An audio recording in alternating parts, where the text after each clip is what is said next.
ਸਤਿ ਸ਼੍ਰੀ ਅਕਾਲ। World media USA ਤੇ ਤੁਹਾਡਾ ਸਵਾਗਤ ਹੈ। ਕਹਾਣੀਆਂ ਦੇ ਹਫ਼ਤਾਵਾਰ ਪ੍ਰੋਗਰਾਮ ਵਿੱਚ ਪੇਸ਼ ਕਰ ਰਹੇ ਹਾਂ ਅਮਰਤਾ ਪ੍ਰੀਤਮ ਦੀ ਲਿਖੀ ਕਹਾਣੀ ਜੰਗਲੀ ਬੂਟੀ। ਆਵਾਜ਼ ਹਰਮੇਲਪ੍ਰੀਤ ਦੀ ਹੈ।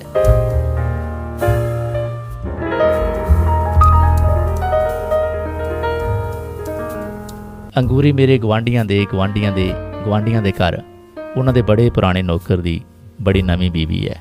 ਇੱਕ ਤਾਂ ਨਵੀਂ ਇਸ ਗੱਲੋਂ ਕਿ ਉਹ ਆਪਣੇ ਖਾਵੰਦ ਦੀ ਦੂਸਰੀ ਬੀਵੀ ਹੈ, ਸੋ ਉਸ ਦਾ ਖਾਵੰਦ ਦੁਹਾਜੂ ਹੋਇਆ।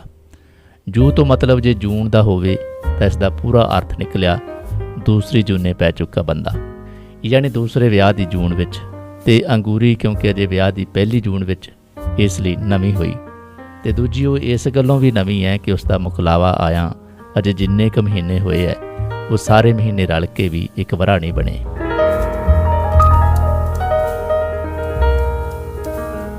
5-6 ਵਰ੍ਹੇ ਹੋਏ ਜਦੋਂ ਪ੍ਰਭਾਤੀ ਆਪਣੇ ਮਾਲਕਾਂ ਤੋਂ ਛੁੱਟੀ ਲੈ ਕੇ ਆਪਣੀ ਪਹਿਲੀ ਵਹੁਟੀ ਦੀ ਕਿਰਿਆ ਕਰਨ ਲਈ ਆਪਣੇ ਪਿੰਡ ਗਿਆ ਸੀ।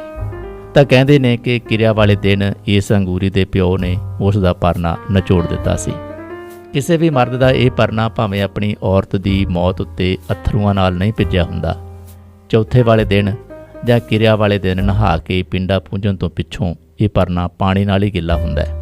ਪਰ ਸਧਾਰਨ ਜਿਹੀ ਪੇਂਡੂ ਰਸਮ ਨਾਲ ਕਿਸੇ ਹੋਰ ਕੁੜੀ ਦਾ ਪਿਓ ਉੱਠ ਕੇ ਜਦੋਂ ਇਹ ਪਰਨਾ ਨਿਚੋੜ ਦਿੰਦਾ ਹੈ ਤਾਂ ਜਿਵੇਂ ਆਖਰਿਆ ਹੁੰਦਾ ਹੈ, ਉਸ ਮਰਨ ਵਾਲੇ ਦੀ ਥਾਵੇਂ ਮੈਂ ਤੈਨੂੰ ਆਪਣੀ ਧੀ ਦਿੰਦਾ ਹਾਂ, ਹੁਣ ਤੈਨੂੰ ਰੋਣ ਦੀ ਲੋੜ ਨਹੀਂ, ਮੈਂ ਤੇਰੇ ਅੱਥਰੂਆਂ ਨਾਲ ਭਿੱਜਿਆ ਹੋਇਆ ਪਰਨਾ ਵੀ ਸੁਕਾ ਦਿੱਤਾ ਹੈ। ਇੰਜ ਪ੍ਰਭਾਤੀ ਦਾ ਇਸ ਅੰਗੂਰੀ ਨਾਲ ਦੂਸਰਾ ਵਿਆਹ ਹੋ ਗਿਆ ਸੀ। ਪਰ ਇੱਕ ਤਾਂ ਅੰਗੂਰੀ ਅਜੇ ਉਮਰ 'ਚ ਛੋਟੀ ਸੀ ਅਤੇ ਦੂਸਰਾ ਅੰਗੂਰੀ ਦੀ ਮਾਂ ਜੂੜੀ ਦੇ ਰੋਗ ਨਾਲ ਬੱਝੀ ਹੋਈ ਸੀ। ਇਸ ਲਈ ਮੁਕਲਾਵੇ ਵਾਲੀ ਗੱਲ 5 ਵਰ੍ਹਿਆਂ ਉੱਤੇ ਪੈ ਗਈ। ਫਿਰ ਇੱਕ ਇੱਕ ਕਰਕੇ 5 ਵਰ੍ਹੇ ਵੀ ਲੰਘ ਗਏ ਅਤੇ ਇਸ ਵਰ੍ਹੇ ਜਦੋਂ ਪ੍ਰਭਾਤੀ ਆਪਣੇ ਮਾਲਕਾਂ ਤੋਂ ਛੁੱਟੀ ਲੈ ਕੇ ਆਪਣੇ ਪਿੰਡ ਆਪਣਾ ਮੁਕਲਾਵਾ ਲੈਣ ਗਿਆ ਸੀ ਤਾਂ ਆਪਣੇ ਮਾਲਕਾਂ ਨੂੰ ਪਹਿਲਾਂ ਹੀ ਕਹਿ ਗਿਆ ਸੀ ਕਿ ਉਹ ਜਾਂ ਤਾਂ ਆਪਣੀ ਵਹੁਟੀ ਨੂੰ ਵੀ ਨਾਲ ਲਿਆਏਗਾ ਅਤੇ ਸ਼ਹਿਰ ਵਿੱਚ ਆਪਣੇ ਕੋਲ ਰੱਖੇਗਾ, ਅਤੇ ਜਾਂ ਉਹ ਵੀ ਪਿੰਡੋਂ ਨਹੀਂ ਮੁੜਨ ਲੱਗਾ। ਮਾਲਕ ਪਹਿਲਾਂ ਤਾਂ ਦਲੀਲੀ ਪੈ ਗਏ ਸਨ, ਕਿਉਂਕਿ ਇੱਕ ਪ੍ਰਭਾਤੀ ਦੀ ਥਾਵੇਂ ਆਪਣੇ ਚੌਂਕੇ ਵਿੱਚੋਂ ਉਹ 2 ਜਣਿਆਂ ਨੂੰ ਰੋਟੀ ਨਹੀਂ ਸਨ ਦੇਣਾ ਚਾਹੁੰਦੇ। ਪਰ ਜਦੋਂ ਪ੍ਰਭਾਤੀ ਨੇ ਇਹ ਗੱਲ ਆਖੀ ਕਿ ਉਹਦੀ ਅੰਗੂਰੀ ਕੋਠੜੀ ਦੇ ਪਿਛਲੇ ਕੱਚੇ ਥਾਂ ਨੂੰ ਲਿੰਬ ਪੋਚ ਕੇ ਆਪਣਾ ਵੱਖਰਾ ਚੁੱਲ੍ਹਾ ਬਣਾਏਗੀ, ਆਪਣਾ ਪਕਾਏਗੀ, ਆਪਣਾ ਖਾਏਗੀ, ਤਾਂ ਉਹਦੇ ਮਾਲਕ ਇਹ ਗੱਲ ਮੰਨ ਗਏ ਸਨ। ਸੋ ਅੰਗੂਰੀ ਮੁਕਲਾਵੇ ਫੇਰੇ ਸ਼ਹਿਰ ਆ ਗਈ ਸੀ।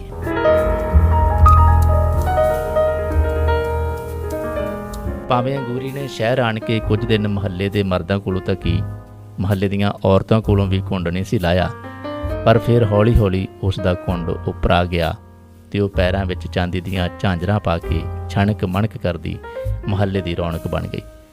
ਇੱਕ ਝਾਂਜਰਾਂ ਉਹਦੇ ਪੈਰਾਂ ਵਿੱਚ ਪਾਈਆਂ ਹੁੰਦੀਆਂ, ਇੱਕ ਉਹਦੇ ਹਾਸੇ ਵਿੱਚ। ਭਾਵੇਂ ਉਹ ਦਿਨ ਦਾ ਬਹੁਤਾ ਹਿੱਸਾ ਆਪਣੀ ਕੋਠੜੀ ਵਿੱਚ ਹੀ ਰਹਿੰਦੀ, ਪਰ ਜਦੋਂ ਵੀ ਬਾਹਰ ਨਿਕਲਦੀ ਇੱਕ ਰੌਣਕ ਉਹਦੇ ਪੈਰਾਂ ਦੇ ਨਾਲ ਨਾਲ ਤੁਰਦੀ।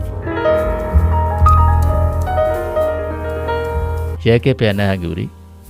या तो मेरे पैरों की छैल चूड़ी है, और यह उंगलियों में यह तो बिछवा है, और बाहों में यह पछेला है, और माथे पर अलीबंद कहते हैं इसे।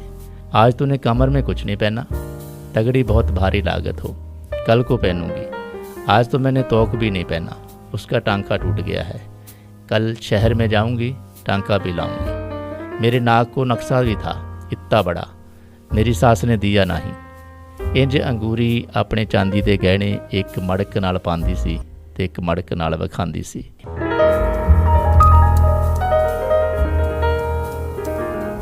ਪਿੱਛੇ ਜੇ ਜਦੋਂ ਰੁੱਤ ਫਿਰੀ ਸੀ, ਅੰਗੂਰੀ ਨੂੰ ਸ਼ਾਇਦ ਆਪਣੀ ਨਿੱਕੀ ਜਿਹੀ ਕੋਠੜੀ ਵਿੱਚ ਹੁਸੜ ਲੱਗਣ ਲੱਗ ਪਿਆ ਸੀ।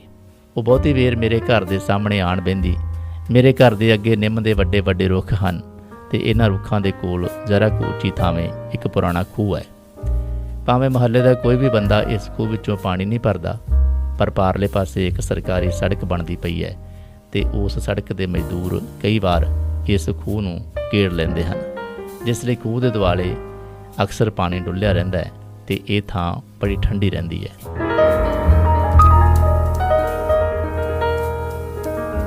ਕਿਆ ਪੜ੍ਹਤੀ ਹੋ ਬੀਵੀ ਜੀ?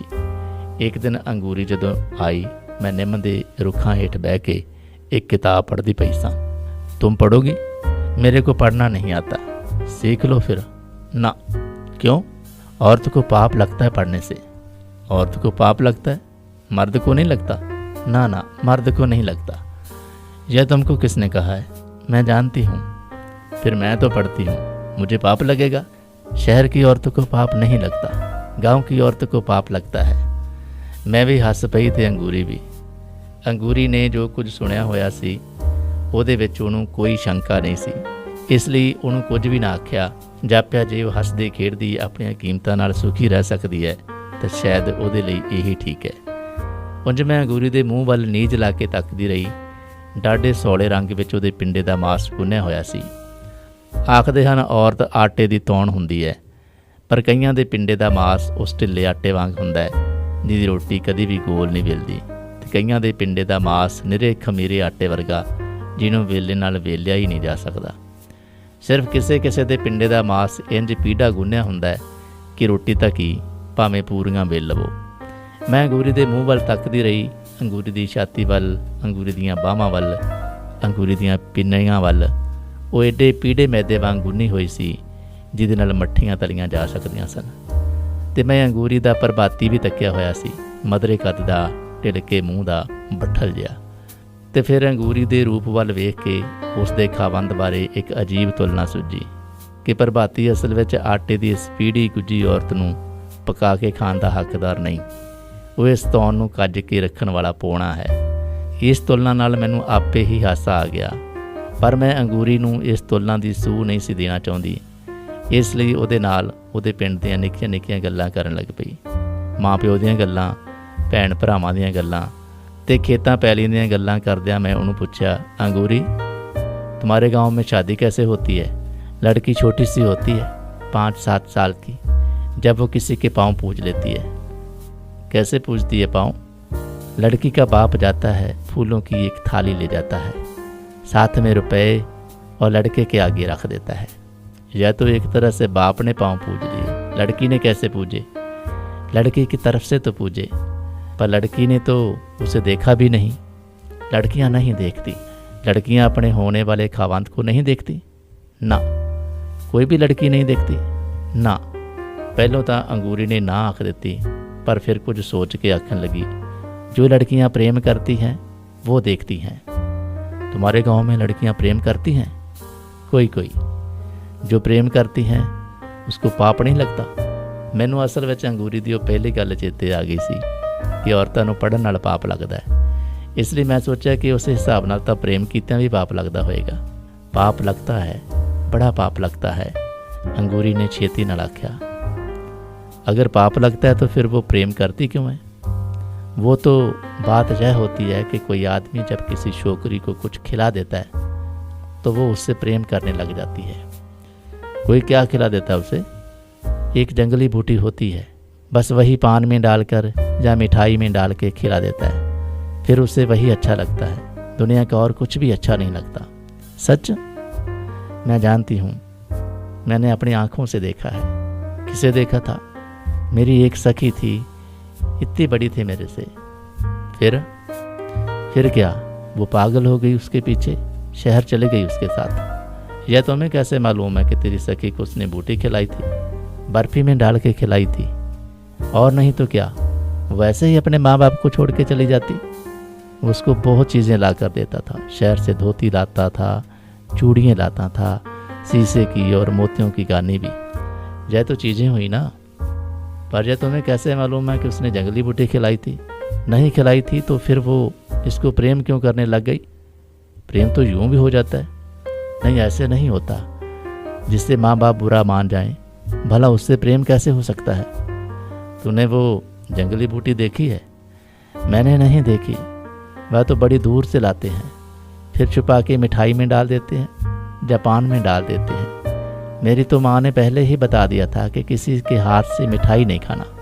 तूने बहुत अच्छा किया कि किसी के हाथ से मिठाई नहीं खाई, पर तेरी उस सखी ने कैसे खा ली? अपना किया पाएगी कहनू तो अंगूरी ने कहता, पर फिर शायद उसनों सहेली का मोह आ गया ਜਾਂ तरस आ गया। दुखे हुए मान नाल आखन लगी, बावरी हो गई थी बेचारी, बालों में कंघी भी नहीं लगाती थी, रात को उठ उठ के गाने गाती थी। क्या गाती थी? पता नहीं क्या गाती थी। जो कोई बूटी खा लेती है बहुत गाती है, रोती भी बहुत है। गल गाउन तो रोन ते आ पहुंची सी, ਇਸ ਲਈ ਮੈਂ ਅੰਗੂਰੀ ਨੂੰ ਹੋਰ ਕੁਛ ਨਾ ਪੁੱਛਿਆ। ਤੇ ਹੁਣ ਬੜੇ ਥੋੜ੍ਹੇ ਜਿਹੇ ਦਿਨਾਂ ਦੀ ਗੱਲ ਹੈ। ਇੱਕ ਦਿਨ ਅੰਗੂਰੀ ਨਿੰਮ ਦੇ ਰੁੱਖ ਹੇਠਾਂ ਆਣ ਕੇ ਚੁੱਪਚਾਪ ਮੇਰੇ ਕੋਲ ਖਲੋ ਗਈ।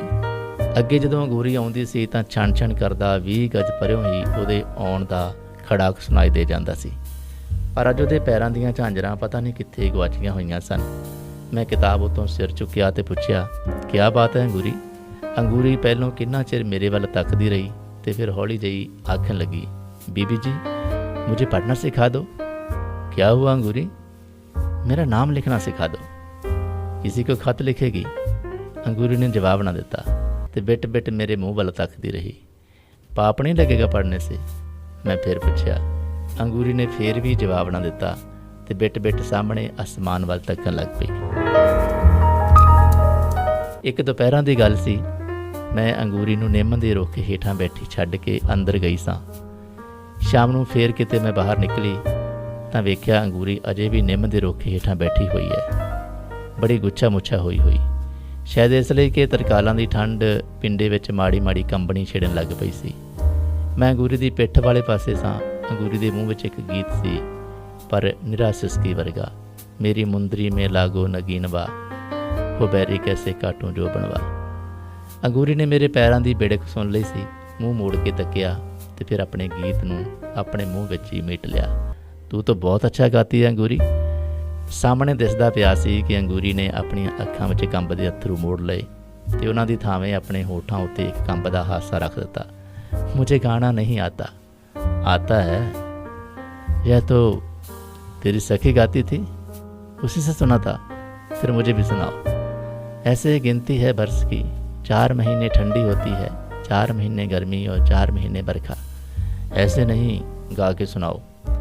अंगूरी ने गाया तो ना, पर 12 महीनों का वेरवा इंज गिन दिता जिमें वह सारा हिसाब अपन उंगलों उत्ते करती पई होवे। 4 महीने राजा ठंडी होवत हो, थर थर कांपे करेजवा। 4 महीने राजा गर्मी होवत हो, थर थर कांपे पवनवा। 4 महीने राजा बरखा होवत हो, थर थर कांपे बदरवा। अंगूरी बिट बिट मेरे मूँह वाल वेखण लग पई। मन विच आया ਉਹਦੇ ਮੋਢੇ ਤੇ ਹੱਥ ਰੱਖ ਕੇ ਪੁੱਛਾਂ, ਚੱਲੀਏ ਕਿਤੇ ਜੰਗਲੀ ਬੂਟੀ ਤਾਂ ਨਹੀਂ ਖਾ ਲਈ। ਫਿਰ ਮੇਰਾ ਹੱਥ ਉਹਦੇ ਮੋਢੇ ਉੱਤੇ ਰੱਖਿਆ ਵੀ ਗਿਆ, ਪਰ ਮੈਂ ਇਹ ਗੱਲ ਪੁੱਛਣ ਦੀ ਥਾਵੇਂ ਇਹ ਪੁੱਛਿਆ, ਤੂਨੇ ਖਾਣਾ ਵੀ ਖਾਇਆ ਕਿ ਨਹੀਂ? ਖਾਣਾ? ਅੰਗੂਰੀ ਨੇ ਮੂੰਹ ਤਾਂ ਕਰਕੇ ਤੱਕਿਆ, ਉਹਦੇ ਮੋਢੇ ਉੱਤੇ ਰੱਖੇ ਹੱਥ ਹੇਠਾਂ ਮੈਨੂੰ ਜਾਪਿਆ ਕਿ ਅੰਗੂਰੀ ਦਾ ਸਾਰਾ ਪਿੰਡਾ ਕੰਬਦਾ ਪਿਆ ਹੈ। ਖਬਰੇ ਹੁਣੇ ਉਹਨੇ ਜਿਹੜਾ ਗੀਤ ਗਾਇਆ ਸੀ, ਵਰਖਾ ਰੁੱਤ ਵਿੱਚ ਕੰਬਣ ਵਾਲੇ ਬੱਦਲਾਂ ਦਾ, ਗਰਮੀ ਦੀ ਰੁੱਤੇ ਕੰਬਣ ਵਾਲੀ ਪੌਣ ਦਾ ਤੇ ਸਿਆਲੇ ਦੀ ਰੁੱਤੇ ਕੰਬਣ ਵਾਲੇ ਕਲੇਜੇ ਦਾ, ਉਸ ਗੀਤ ਦੀ ਸਾਰੀ ਕੰਬਣੀ ਅੰਗੂਰੀ ਦੇ ਪਿੰਡੇ ਵਿੱਚ ਸਮਾਈ ਹੋਈ ਸੀ।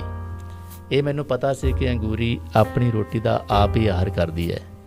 ਪ੍ਰਭਾਤੀ ਮਾਲਕਾਂ ਦੀ ਰੋਟੀ ਬਣਾਉਂਦਾ ਹੈ, ਮਾਲਕਾਂ ਦੇ ਘਰੋਂ ਖਾਂਦਾ ਹੈ। ਇਸ ਲਈ ਅੰਗੂਰੀ ਨੂੰ ਉਹਦੀ ਰੋਟੀ ਦਾ ਆਹਰ ਨਹੀਂ ਹੁੰਦਾ। इस लिए मैं फिर आख्या, आज तूने रोटी बनाई कि नहीं? अभी नहीं। सवेरे बनाई थी, चाय पी थी, आज तो दूध ही नहीं था। आज दूध क्यों नहीं लिया था? वो तो मैं लेती नहीं, वो तो रोज़ चाय नहीं पीती। पीती हूँ। फिर आज क्या हुआ?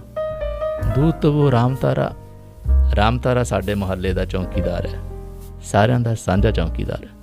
सारी रात पहरा देंदा, ਉਹ ਸਵੇਰ ਸਾਰ ਡਾਢਾ ਉਣਿੰਦਰਿਆ ਹੁੰਦਾ ਹੈ। ਮੈਨੂੰ ਯਾਦ ਆਇਆ ਕਿ ਜਦੋਂ ਅੰਗੂਰੀ ਨਹੀਂ ਸੀ ਆਈ, ਉਹ ਸਵੇਰ ਸਾਰ ਸਾਡੇ ਘਰਾਂ ਵਿੱਚੋਂ ਚਾਹ ਪੀ ਕੇ ਖੂਹ ਦੇ ਲਾਗੇ ਮੰਜੀ ਡਾਹ ਕੇ ਸੌਂ ਜਾਂਦਾ ਹੁੰਦਾ ਸੀ। ਅਤੇ ਹੁਣ ਜਦੋਂ ਦੀ ਅੰਗੂਰੀ ਆਈ ਸੀ, ਉਹ ਸਵੇਰ ਸਾਰ ਕਿਸੇ ਗਵਾਲੇ ਕੋਲੋਂ ਦੁੱਧ ਲੈ ਲੈਂਦਾ ਸੀ। ਅੰਗੂਰੀ ਦੇ ਚੁੱਲ੍ਹੇ ਉੱਤੇ ਚਾਹ ਦਾ ਪਤੀਲਾ ਚਾੜ੍ਹਦਾ ਸੀ ਅਤੇ ਅੰਗੂਰੀ, ਪ੍ਰਭਾਤੀ ਅਤੇ ਰਾਮ ਤਾਰਾ ਤਿੰਨੇ ਜਣੇ ਚੁੱਲ੍ਹੇ ਦੇ ਦੁਆਲੇ ਬਹਿ ਕੇ ਚਾਹ ਪੀਂਦੇ ਸਨ। ਅਤੇ ਨਾਲ ਹੀ ਮੈਨੂੰ ਯਾਦ ਆਇਆ, ਰਾਮ ਤਾਰਾ ਪਿਛਲੇ 3 ਦਿਨਾਂ ਤੋਂ ਛੁੱਟੀ ਲੈ ਕੇ ਆਪਣੇ ਪਿੰਡ ਗਿਆ ਹੋਇਆ। ਮੈਨੂੰ ਇੱਕ ਦੁਖਿਆ ਹੋਇਆ ਹਾਸਾ ਆਇਆ ਅਤੇ ਮੈਂ ਆਖਿਆ, ਤੋ ਅੰਗੂਰੀ ਤੁਮਨੇ 3 दिन से ਚਾय ਨਹੀਂ ਪੀ? ਅੰਗੂਰੀ ਨੇ ਜ਼ਬਾਨ ਨਾਲ ਕੁਝ ਨਾ ਆਖਿਆ, ਨਾ ਵਿੱਚ ਸਿਰ ਫੇਰ ਦਿੱਤਾ। ਰੋਟੀ ਵੀ ਨਹੀਂ ਖਾਈ। ਅੰਗੂਰੀ ਕੋਲੋਂ ਬੋਲਿਆ ਨਾ ਗਿਆ। ਦਿਸਦਾ ਪਿਆ ਸੀ ਕਿ ਜੇ ਅੰਗੂਰੀ ਨੇ ਰੋਟੀ ਖਾਧੀ ਵੀ ਹੋਵੇਗੀ ਤਾਂ ਨਾ ਖਾਣ ਵਰਗੀ। ਰਾਮ ਤਾਰੇ ਦੀ ਸਾਰੀ ਦਿੱਖ ਮੈਨੂੰ ਚੇਤੇ ਆ ਗਈ। बड़े फुर्तीले हड्ड, बड़ा साऊ मूँह ते जिहदे कोल निम्मा हसदियां ते शर्मांदियां अखां हन ते जिहदी जबान कोल गल करन दा एक खास सलीका। अंगूरी जी कहीं जंगली बूटी तो नहीं खा ली तूने। अंगूरी के मूँह उत्ते परल परल अथरू वग पे। इन्हां अथरूआं ने वग वग के अंगूरी दीआं जलूटियां नूं भਿਉਂ दिता ते फिर इन्हां अथरूआं ने वग वग के जदों उहदे होंठां नूं भਿਉਂ दिता तां अंगूरी दे मूँहों निकलदे हरफ भी गिले सन। मुझे कसम लागे जो मैंने उसके हाथ से कभी मिठाई खाई हो, मैंने पान भी नहीं खाया, सिर्फ चाय। जाने उसने चाय में ही ते अगों अंगूरी दी सारी आवाज़ उहदे अथरूआं विच डुੱਬ गई।